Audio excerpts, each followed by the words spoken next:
Continuing our coverage of a high-powered GOP donor's badge access to the Jacksonville Sheriff's Office. The Sheriff's Office told us today Kent Stermon first received his access in 2013 as a guest of then Sheriff John Rutherford. Access that lasted almost 10 years before it was taken away by current Sheriff T.K. Waters.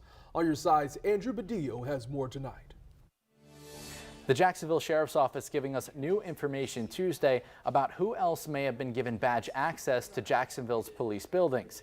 This comes after we learned of the suicide of a high-powered GOP donor who First Coast News sources say was under investigation for sexual misconduct and had unfettered access to the sheriff's office. JSO says Kent Stermon was first given access in 2013 as a guest of former Sheriff John Rutherford.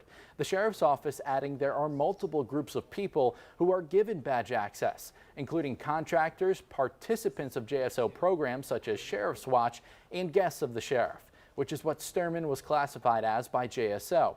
JSO is unable to speak on the reason for Stermon's visits. First Coast News crime and safety expert Mark Bachman says Stermon's access didn't sit well with people inside the department.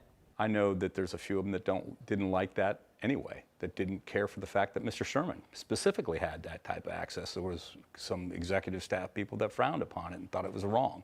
But again, they're not the sheriff. They don't make that decision. Sheriff Waters revoked Stermon's badge when he took office, but Bachman says he should take it a step further. I mean, if you're the sheriff, and you're sworn and you're a duly elected constitutional officer here, and the people elected you, people should have access to you. I mean, and they don't need a special badge. You can make those arrangements and they get escorted up, that's fine.